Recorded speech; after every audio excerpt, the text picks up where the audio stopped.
and that's how it feels when your opponent slaps Hatch on the table. Welcome back, guys. DBS Oz here. Another quick deck profile. Today we've got probably one of the more controversial decks of the meta, Dr. Lychee Hatchhyack, an old set 8 deck, more of a slow-paced, control, resource-heavy, and possibly mill game. When this one first came out in set 8, I didn't really know how to play against it, so it was quite frustrating. But I think once you figure out how the deck works yourself, it's easier to play against and plan for. So permanent on this one, both sides, this permanent, you can't play non-black battle cards. So you can still include non-black battle cards like Chumper, Draw Ape if you really wanted to. You just can't play them. So one important distinction to make with this one is the new token negates. Take a life, play a blocker token. Because they're tokens, they don't technically have a color and they're not black, so you can't play them. Also can't play Sin Shenron Secret Rare, the combo one. It does count as black, but because it's also yellow, can't be played. The auto for the card here, this is on both sides. Probably the main reason and appeal to play Hatch. Easiest way to think of it, it's a Nimbus negate slapped onto a leader. So auto, when a player, either you or your opponent, attacks with a battle card, they can't attack with any other battle cards for the turn unless they're 8 cost or higher, essentially. So things that are dual attack are really valuable against Hatch or even in Hatch, and high costed battle cards. His activate main here, this is how we're going to awaken. So once per turn, you can put one card under your leader, one card in the drop, draw a card. Once you've done that 3 times, so turn 3, flip over onto this side, you draw a card. It's a very mediocre awakening, but you accrue so much advantage through that leader skill that it's fine. Same permanent, same auto on this side. Only thing that changes is you can actually attack. So for the first 3 turns of the game, you can't attack on this side. On this side, you can actually start playing the game. So swing, gain 5k, draw a card. Good for out-resourcing your opponent. That 20k swing just means they have to combo more cards off to save themselves. Getting that one out of the way, though, we will go to the main package of the deck. So starting off, a lot of this deck is negates because you really do want to get to that end game. 4 Power Burst, still probably the best black negate for this deck. Recyclability and the fact that it's sparking, you can save yourself when you're tapped out. Goes perfectly with our Goku negate. Still a really old tech that's viable today. So 4 Power Burst, it grabs back a 1-drop when you negate. You're grabbing back your 1-drop negate Goku. These 8 cards can effectively give you 12 negates in one game. Just to stay on theme, to go with our Goku, we've got our Vegeta super combos. More for fusion fodder than anything else. If he wasn't named Vegeta, I'd probably play a different super combo. You're not often at 4 life. You really want to play this game higher if you can. So he doesn't come in useful too much. However, having a super combo and not needing it isn't a bad problem to have. Moving on from there, still saying in our defensive package, we have 4 Oceanus. This is going to help you get to that end game, whether it's pushing for the damage or just going for the mill. Most people don't push through the Oceanus, especially knowing it's going to be a long game. If you play 1, they'll usually stop their turn. If you hit them with a 2nd, they're definitely not going to keep going. It can be recycled in this deck as well, which is really handy. So just keep in mind, you want to see as many of these as possible in a game.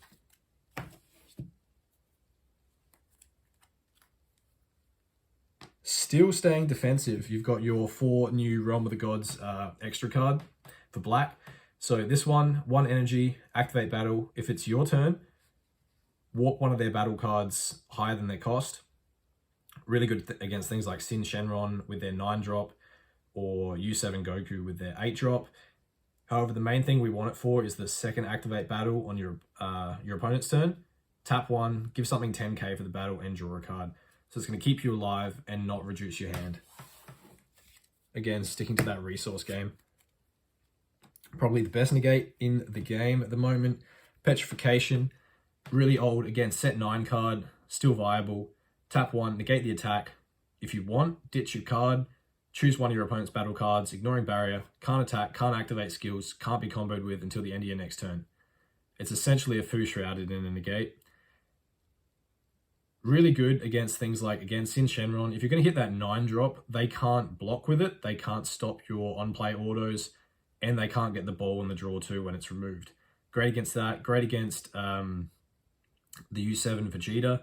They can't burn you, wipe the board. U7 Goku, they can't look at your hand. So many times where this is good. Black, Gogeta, the list goes on. Continuing that resource game, still a really old card and a really old package, but viable still. Mainly in Hatch. 4 Kid Goo, 3 Ball. He's your best turn 1 play. Alternatively, you can get that Goku negate or the extra card to keep yourself alive, but this one will be your best. It'll gain you advantage through the entire game unless it gets popped. Turn 1 though, you see this, you look through your deck, you see what's still there, secret rare, whatever else. Grab a ball. They're going to attack you on that first turn. Just combo off a ball. You've gotten out of the attack. You're still at 8 life. Pass back to you. You grab back the ball. You haven't lost any advantage. It's also good for mitigating costs of cards that require you to drop. Things like Oceanus. You pay 2, negate the attack. Drop a card. You're dropping the ball. Next turn, you're grabbing it right back. It was really no neg to you at all. So really good package to have in the deck. Power Burst, obviously, grabs back Goku if you need it to as well. Our Unison. We've got 4 Bardock. Still probably the best Unison for Hatchhyack, even though it came out a few sets ago now. When Black does get a better Unison, you'll probably play it over this. But the draw is just so nice in this deck. You have a huge hand. So tap 2 for this one, +1, draw a card, -2, another Floodgate. Don't really need it with your leader effect because they're not swinging battle cards too much, but it is nice to have regardless. -2. Your opponent can't swing with battle cards next turn unless they warp a card from hand as an additional cost. The Spirit Boost at the top, the auto once per turn, that actually comes in useful as well quite often. When you Spirit Boost, you can choose one of your opponent's battle cards and they drop and warp it. Really good again. Sin Shenron, warp their 1-drops. Warp stuff you don't want them to play on turn 6. U7 Goku, warp their Goku boss monster or the Vegeta secret rare. Yellow, warp Saiyan Instincts. Green, warp Ribriannes. Just a lot of value at the moment. Moving on to battle cards, we do actually play battle cards. So probably one of the only cards from the original Hatchhyack Ghost Warrior chain that we still play today. 3 Lord Slug. So this one, free 15k beta. He's played by sending 3 battle cards in your drop with energy cost between 3 and 7 at the bottom of your deck. Comes out to the board for free. Activate main. Send him to the drop and warp one of your opponent's battle cards higher than their cost. Really good against those 3 matchups we just went through before. U7 Goku, Sin Shenron, and Black, so you've got the Gogetas and stuff. A lot of the time now, this one's used to not mill yourself out. So you're putting things back like that Oceanus negate to the bottom of your deck, so he's recyclable, and you are stopping yourself from milling out when you're going to turn 10 plus if it gets to that point. Trying to push some damage through now. We have Sin Shenron. This one, 4 energy. Usually feels bad in Black because it counterplays, but he has Deflect and Barrier, so not really going to get hit. Double Strike and Blocker as well. This one's probably your best card to deal with Unisons. Activate main as well. If you Spirit Boost 1, again synergizes with the Bardock, they're going to mill 1 card from the top of their deck, and this card's going to restand. So it's activate battle or main. Do it during the battle if you want. Swing double. Restand, they mill a card, you get that Spirit Boost, you warp a battle card and they drop, and then it can go again. If you are going for that mill win con, having 2 or more of these on board, every turn, on your turn and your opponent's turn, milling a card, it really starts to stack up, especially when you yourself are putting battle cards back.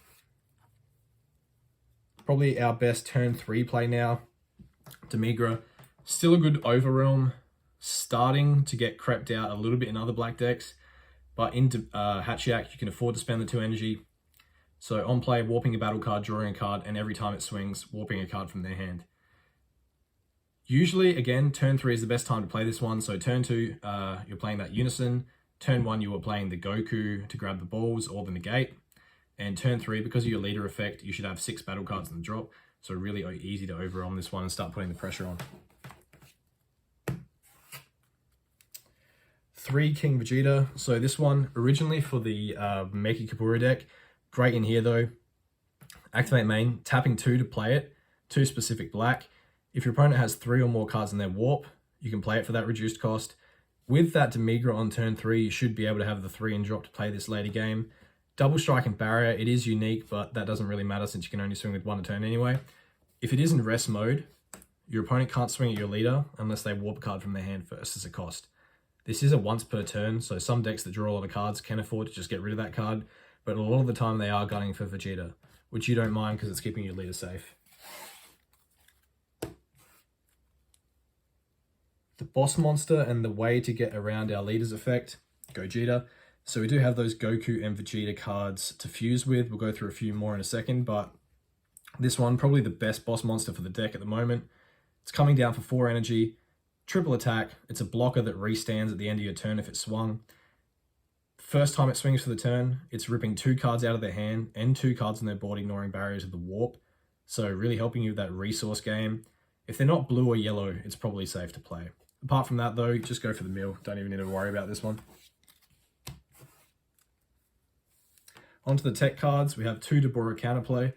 It is a little bit sad that one of the best counterplays in black is from set 9, 6 or 7 sets ago, but it's still relevant today, so the card must be good. This one, Demigra, gets reduced in hand and drop area by 1 energy, so it's a 2 drop. That is important, the drop area part, so you can't shuffle this back with Slug. The counterplay though, play this card, auto, when it's played, choose one of your opponent's battle cards. It can't attack or activate skills for the rest of the turn. So things that have on-play autos, it won't stop, but things that have swing autos or activate mains, it's really helpful there. One of the big things to think about, play this against U7, hit their Vegeta or their Goku. They can't swing, they can't look at your hand, they can't burn your life. Sin Shenron, play this when they go for that Cell Xeno. They will still rip 3 cards out of your hand, but they're not going to swing for quad duel, which is nice. 2 ISR Goku. He's still good today. In this deck, you're not really using him for the double strike anymore. He comes down for 1 by evolving on a Xeno Goku. Well, sending that Goku to the warp, this one coming out. 25k double striker. We're really using him for his activate main though. Once per turn, you can send 4 black battle cards from your warp back into your drop. Most of the time, you don't need this to help with fuel the overwhelm because the only overwhelm you're playing is Demigra. The best part about him is sending Gokus and Vegetas back to set up for you Gogeta. If you do need, he is a cheap beater, but he's really been outclassed in damage. It's mainly there for the activate main. More fusion fodder. Vegeta goes to the Goku, but also he is going to be warping a barrier battle card on play. Black doesn't really have a lot of barrier removal, so it's good to always think about this one. If you are going up against something like yellow playing Slug or the Goku that makes extra cards cost more, he's really good to tech in. Red, U7, if they are playing the Broly secret rare over the Vegeta, he'd be a great one to use as well. But 2 energy, overwhelm for 6, on play, drawing a card and warping a battle card, ignoring barrier. Onto our one-offs now, our recyclability cards. So Fu, tapping 2, really old card. You're going to grab back any battle card from your warp that is 7 cost or less. So he can't grab the secret rare, but he can grab super combos, Oceanus. If you want to go for that mill game, he can grab Slug if you don't want to mill out yourself. Trunks here, almost the same. He is an overwhelm though, so it can be interacted with. It can be trunked back to hand. Tap 2, overwhelm 4. Double strike as well, which is nice, but the auto is the main thing you want it for. You can grab back any battle card from your warp, so it doesn't really care about cost. It can be 8, 10, 12, whatever it is. Main reason though is if you mill your secret rare, you're grabbing it back with this. There is some niche use grabbing back Oceanus and stuff as well, but mainly for your secret rare. 1 Brainwash, still a good cheese card. It's always good to have 1. If you do think you're going to get countered, keep this one in hand. So you're against blue or yellow, you might be down to 2 or 3 life. If you think they're going to dump on double or triple, keep 3 energy up. Go for that Oceanus. If they counter and think it's safe to dump, you've still got the way out of it. And our Kai secret rare. Your weakest matchup in Hatch is probably blue, since they have some of the strongest Unisons in the game, and that Trunks counterplay is going to ruin your day. Really good to get rid of their Unison with this one. Pan would be useless because they can't swing with battle cards that much in Hatch anyway. And other things like Gogeta have been outclassed now. Onto the sideboard. There are a few changes I would make if you are playing best of 1, but if you have the luxury of best of 3, really good to include a few more tech cards. Max power, again, Hatch is in the negate deck, so why not include a few more negates? Good against U7 and Sin Shenron, again, those big ones in the meta. Gogeta Xeno, tap one, get rid of their Gogeta Xeno, or it's just a negate that can recycle back to hand at worst. 2 minus Energy Ball. So since you want that Unison live early in the deck, this should be live from turn 2 onwards, assuming everything's gone well. It is hard to kill Hatch's Unison since they get limited swings and they really want them to go leader most of the time. This one though, counter attack, choose one of your opponent's battle cards, ignoring barrier 15k or less and warp it. Or activate main, it can just be a 15k combo on your or your opponent's turn. Again, if you do have a Unison in play though, it's free for that counter attack ability. 2 Mechikabura. If you know the meta, this is probably one of your most useful sideboard cards in any deck. Calling your opponent's boss monsters or their floodgates can be really important. Against blue, calling that Android 17 turning the tide. Against U7, calling their Goku 8 drop, their Vegeta secret rare, whatever else it is. If you know the meta, this card will be useful for you. Talking about turning the tide, 2 Jiren. Feels terrible to lose to that card. Really important if you are playing best of 1, you include at least 1 in your main, if not 2. You'll never win against turning the tide if you don't have this in your deck. Hatch has no recovery if they play that. So really always important to think about including this card if you're a mid-game or a stall deck. Back to the original Ghost Warriors, we have Turles this time. Similar to the Slug, he's going to stop you from milling out by putting 3 cards back in your deck. But his activate main, you get to send a battle card from your opponent's drop to their warp. Very similar to the Bardock Spirit Boost effect. Again, good against things like Saiyan Instincts and Ribrianne. The main reason we wanted those for that U7, they think their Vegeta is safe in their warp, their drop, sorry. You're just going to warp it. It's going to feel bad for them. 2 Hatchhyack. This one is a bit of a harder one to play. He doesn't cost you anything in hand though, which is nice. So tap 3, from your drop, you send those 3 battle cards to the bottom of your deck between 3 and 7. He comes out. He can be a dual attacker if he swings at battle cards. The main reason we're playing him though is because he's a recyclable anti-mill card. If you are going up against cooler Xeno Shadow Dragons, Janemba, you can play that long game too. And last card, you don't want to get hand controlled. Cooler's coming back next set, so that one's going to be good for hand control. Debora, tapping 1, just drawing 2 cards. We're going to say no, I want to keep my hand healthy. That's Hatch, guys. Keep some more content going for you on the channel in the future. Cheers.